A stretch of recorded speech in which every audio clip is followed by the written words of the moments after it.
Good morning সবাইকে। গত ক্লাসে আমরা স্বরবর্ণ নিয়ে আলোচনা করেছিলাম এবং স্বরবর্ণের বিভিন্ন পার্টগুলি বুঝেছিলাম। তো আজকের ক্লাসে ব্যঞ্জন বর্ণের যে বিষয়গুলি নিয়ে আমরা আলোচনা করব, এর মধ্যে ফার্স্ট আমাদের জানতে হবে ব্যঞ্জন বর্ণ জিনিসটা কি। যে সকল বর্ণ স্বরবর্ণ বা স্বরধ্বনির সাহায্য ছাড়া স্পষ্টভাবে উচ্চারিত হতে পারে না তাদেরকে বলা হয় ব্যঞ্জন বর্ণ। এখন বলা হয় ব্যঞ্জন বর্ণ কতগুলি রয়েছে। সাধারণত ব্যঞ্জন বর্ণকে লেখা হয় 39টি ব্যঞ্জন বর্ণ রয়েছে, কিন্তু মনে রাখবে তাদের মধ্যে মূল ব্যঞ্জন বর্ণ রয়েছে 36টি। মূল ব্যঞ্জন বর্ণ রয়েছে 36টি, 36 রয়েছে ব্যঞ্জন বর্ণ মূল। কেন মূল বলা হয়েছে? বাকি যে বর্ণগুলো রয়েছে এগুলি দেখা যায় যে দুটো বর্ণের মিশ্রণে তৈরি হয়, অথবা একটি বর্ণ সেই বর্ণটাই অন্য একটা বর্ণকে প্রকাশ করছে, তার জন্য ওই বর্ণগুলিকে মূল বর্ণ বলা হয় না। মনে রাখবে মূল ব্যঞ্জন বর্ণ রয়েছে 36টি। এর মধ্যে এই 36টি মূল ব্যঞ্জন বর্ণের মধ্যে 25টি বর্ণকে ভাগ করা হয়েছে 5টি করে। কি হবে দেখো, ক, খ, গ, ঘ, ঙ, চ, ছ, বর্গের জ, ঝ, নিয়, এইভাবে 5টি ভাগে ক থেকে শুরু করে ম পর্যন্ত 5টি ভাগ করা হয়েছে। এই ভাগগুলি ভালো করে শিখে নেবে, কারণ এই ভাগগুলি থেকে তোমাদের প্রাইমারি টেট হোক, প্রি প্রাইমারি বা প্রাইমারি টেট হোক, ওই পার্ট থেকে কোশ্চেন আসে। দেখো, প্রথম যে বর্গ রয়েছে এটাকে বলা হয় ক বর্গ। ক বর্গ শুরু হয় ক থেকে ম পর্যন্ত 5টি বর্ণ থাকে এখানে। চ বর্গ, ট বর্গ, ত বর্গ, প বর্গ, এই 5টি হলো বর্গ। যদি বলা হয় বাংলা বর্ণমালায় কয়টি বর্গ রয়েছে, বলবো 5টি বর্গ রয়েছে। বর্গগুলি কি কি?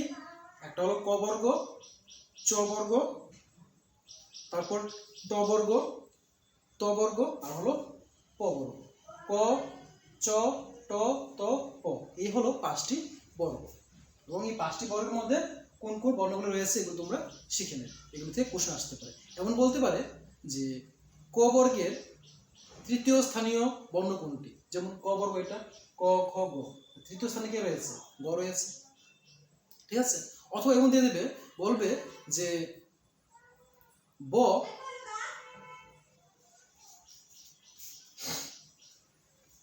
অথবা বলতে পারে যে ব কোন বর্গের বর্ণ? ব দেখো, ব রয়েছে কোথায়? এখানে রয়েছে, ব হলো প বর্গের একটি বর্ণ।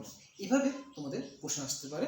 যাই হোক, দেখো পরবর্তী স্টেপ দেখো, এই যে 5টি বর্গ রয়েছে, এই 5টি বর্গকে উচ্চারণ করার জন্য আমাদের জিহ্বাকে আমাদের মুখবিবরের বিভিন্ন জায়গায় স্পর্শ করতে হয়। যেমন কি কি?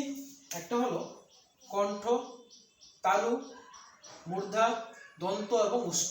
এই 5টি জায়গার মধ্যে আমাদের জিহ্বাকে টাচ করাতে হয়। তার জন্য এই ক থেকে ম পর্যন্ত এই সবগুলি বর্ণকে একসাথে বলা হয় স্পর্শ বর্ণ বা বর্গীয় বর্ণ।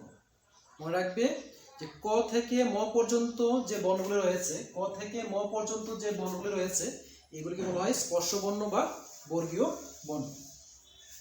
নেক্সট দেখো, স্পর্শ বর্ণের পরে আসবে অন্তস্থ বর্ণ, উষ্ণ বর্ণ এবং অযোগবাহ বর্ণ। যদি বলা হয় ব্যঞ্জন বর্ণগুলিকে কয়টি ভাগে ভাগ করা যায়? ব্যঞ্জন বর্ণকে সাধারণত 4টি ভাগে ভাগ করা হয়েছে। কি কি? একটা হলো স্পর্শ বর্ণ বা বর্গীয় বর্ণ, অন্তস্থ বর্ণ, উষ্ণ বর্ণ এবং অযোগবাহ বর্ণ। এই হলো 4টি ভাগ। এই 4টি ভাগের মধ্যে কি কি রয়েছে? 4টি ভাগের মধ্যে রয়েছে স্পর্শ বর্ণ, যেমন ক থেকে ম পর্যন্ত সবগুলিকে বলা হয় স্পর্শ বর্ণ।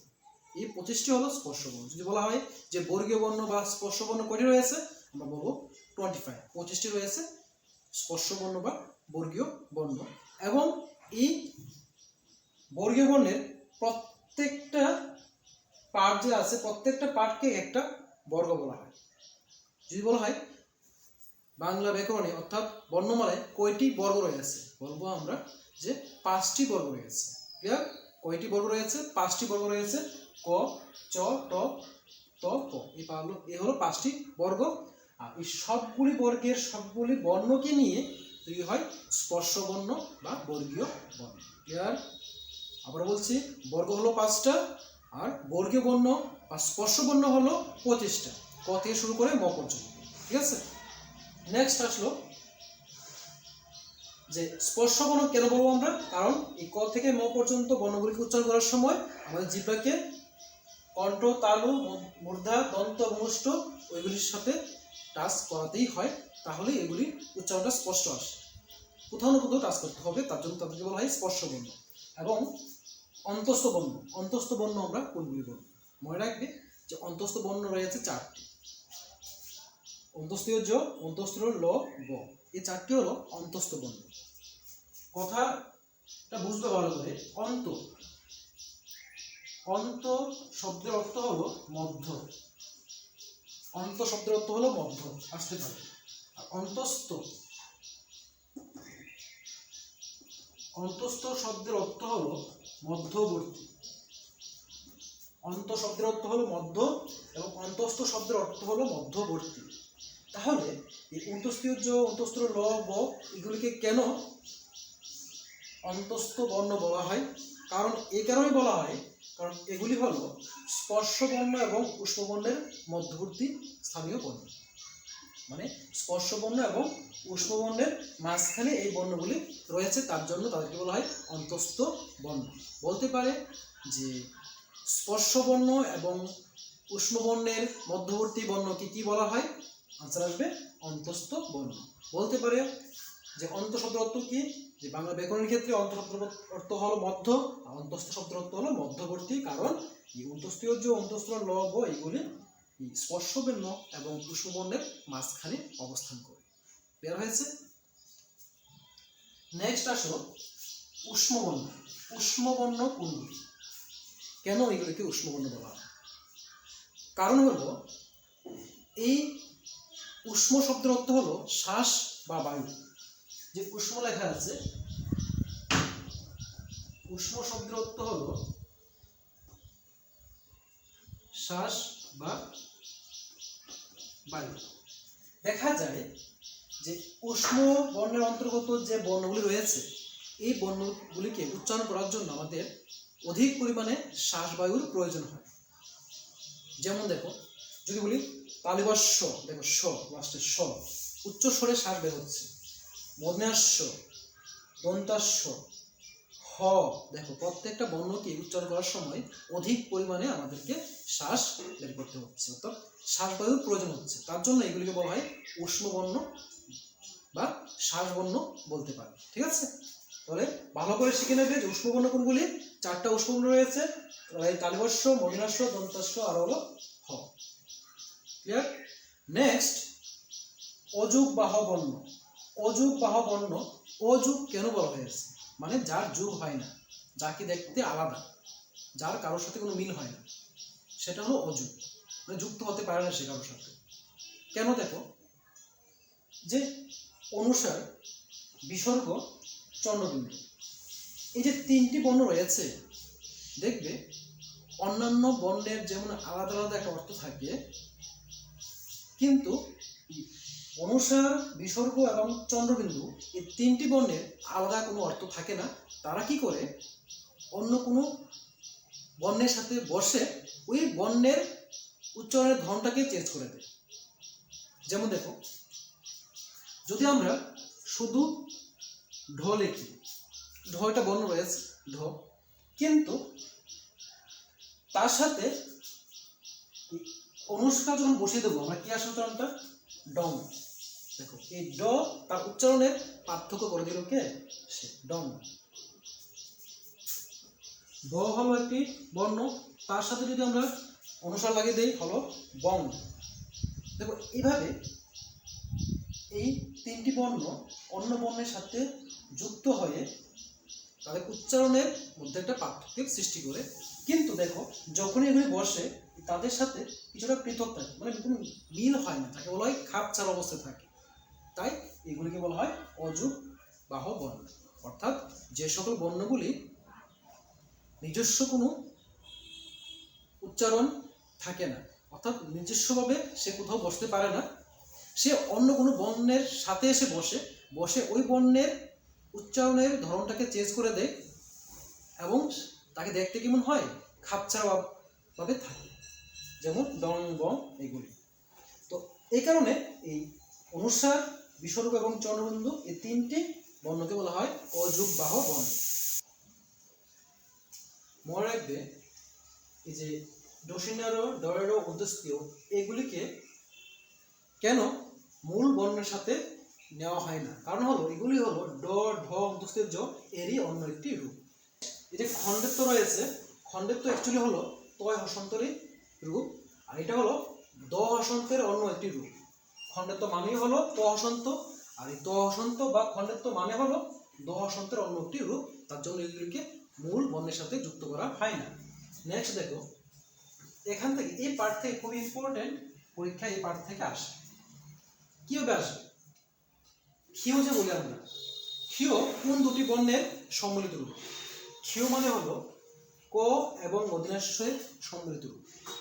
ক এবং মূর্ধন্যাসের সম্মিলিত রূপ হলো ক্ষীয়। যেমন এই যে বর্ণ পাই আমরা, দেখবে শক্তি আর লিখতে গিয়ে এরকম এটা লেখা হয়, যেমন শক্তি, নিবাস লিখে আমরা এইভাবে লিখি। এই যে এটা, এই বর্ণটা অ্যাকচুয়ালি কি? এই বর্ণটা মানে হলো কয়ের সাথে তকে যুক্ত করলে হয় এই বর্ণটার উচ্চারণ, মানে শক্তি। ক ত সংযুক্তকে আমরা এইভাবে লিখি। বলতে পারে যে এই বর্ণটি কোন দুটি বর্ণের মিলিত রূপ, দিয়ে অপশন দিয়ে দিতে পারে অঙ্কগুলি। এখানে উত্তর হবে ক আর ত।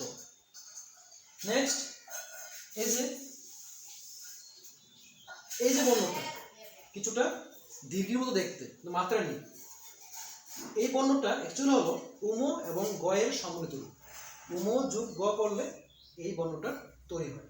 নেক্সট, যে কৃষ্ণ বর্ণের মধ্যে এই মূর্ধন্যাসের সাথে এরকম একটা সিম্বল থাকে, অ্যাকচুয়ালি এই যে বর্ণটা, এই বর্ণটা কি? এটা হলো মূর্ধন্য এবং মূর্ধন্যের সম্মিলিত রূপ। মূর্ধন্য এবং মূর্ধন্যকে একসাথে যুক্ত করলে এই বর্ণটা আসে। এগুলি ভালো করে তুলে নাও, কারণ তোমাদের টেট পরীক্ষায় এগুলি থেকে কোশ্চেন আসতে পারে। নেক্সট, আরেকটা দেখবে এরকম একটা বর্ণ থাকে, মানে কিছুটা ক্ষীয়র মতো দেখতে। এই বর্ণটা অ্যাকচুয়ালি কি?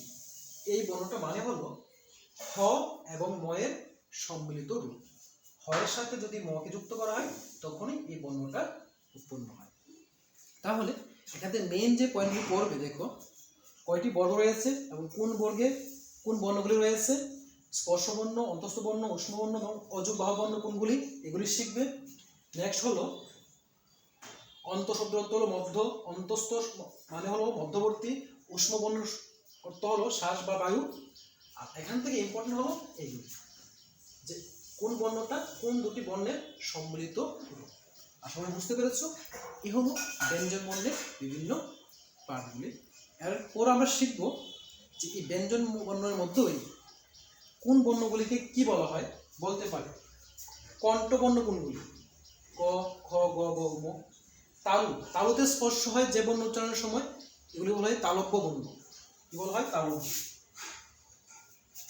দেখো, যে সকল বর্ণগুলিকে উচ্চারণের সময় তালুতে স্পর্শ হয় তাদেরকে বলা হয় তালব্য বর্ণ।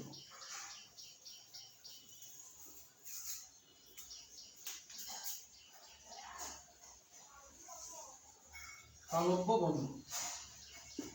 দেখো, তালব্য বর্ণ কোনগুলি? কোনগুলিকে আমরা তালব্য বর্ণ বলবো? তালব্য বর্ণ বলতে বোঝানো হয় চ বর্গের সবগুলিকে বলা হয় তালব্য বর্ণ। এটা হলো চ বর্গ। চ বর্গের প্রত্যেকটা বর্ণকে বলা হয় তালব্য বর্ণ। নেক্সট হলো স্পর্শ বর্ণ। যদি বলে স্পর্শ বর্ণ কোনগুলি, এগুলি জানো, এটাও বলেছি, মানে হলো ক বর্গের সবগুলি। ক বর্গের সবগুলি হলো স্পর্শ বর্ণ।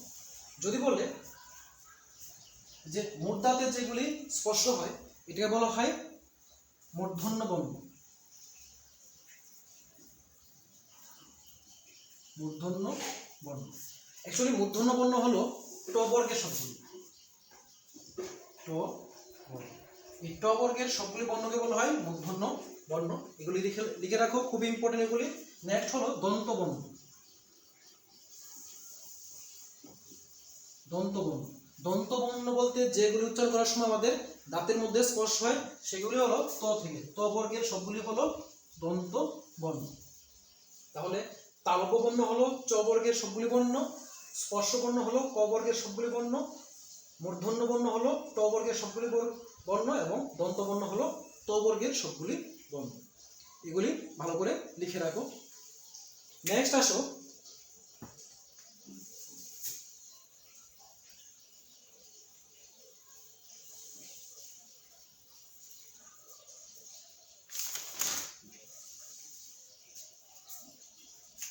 উষ্ট্রবর্ণ। নেক্সট আসো উষ্ট্রবর্ণ। দেখো উষ্ট্রবর্ণ কোনগুলি বলবো? ক বর্গের যতগুলি বর্ণ রয়েছে তাদেরকে বলা হয় উষ্ট্রবর্ণ। ক বর্গের মানে প, ফ, ব, ভ, ম এগুলি সবগুলিকে বলা হয় উষ্ট্রবর্ণ। তারপর থাকে নাসিক বর্ণ, অর্থাৎ নাসিক্য বর্ণ। খুব ইম্পর্টেন্ট এগুলি পাঠগুলি লিখে রাখো। নাসিক্য বর্ণ কোনগুলি? নাসিক্য বর্ণ হলো উম, নিয়, উম, নিয়, মধ্যাহ্ন, উম, নিয়, মধ্যাহ্ন। তারপর রয়েছে ন, ম এগুলিকে বলা হয় দন্তান্ন, ম এগুলিকে বলা হয় নাসিক্য বর্ণ। মনে রাখবে যে নাসিক্য বর্ণ কোনগুলি? নাসিক্য বর্ণ হলো এগুলি উম, নিয়, মধ্যাহ্ন, দন্তান্ন, ম এগুলি হলো নাসিক্য বর্ণ। তারপর আসে শীষ ধ্বনি। যে বলে শীষ ধ্বনি কোনগুলি?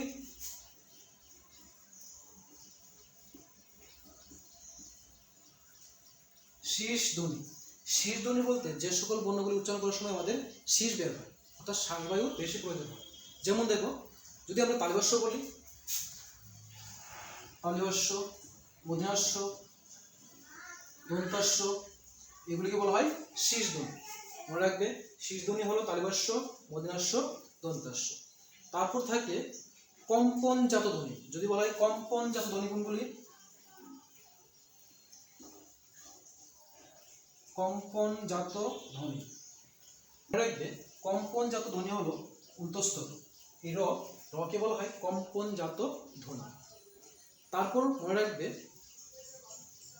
পার্শ্বিক বর্ণ। পার্শ্বিক বর্ণ কোনটাকে বলা হয়? পার্শ্বিক।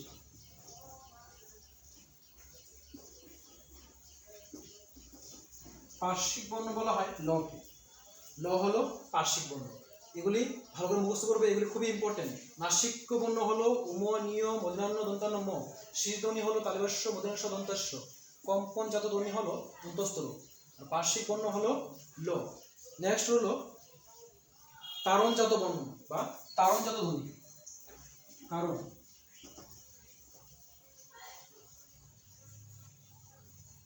জাত ধ্বনি। তারণজাত ধ্বনি হলো ডসিনের, ডোরের, এগুলি হলো তারণজাত ধ্বনি। এগুলি হলো তারণজাত ধ্বনি। তাহলে বুঝতে পারলে এগুলি ভালো করে শিখে নেবে, কেননা এগুলি থেকে পরীক্ষায় আসতে পারে। এগুলো আমাদের ব্যঞ্জন বর্ণের পাঠ্যক্রম। পরবর্তী সময় দেখা হবে অন্য একটি টপিক নিয়ে। ততক্ষণ সবাই ভালো থাকবে, সুস্থ থাকবে। সবাইকে অসংখ্য ধন্যবাদ সম্পূর্ণ ক্লাসটি দেখার জন্য।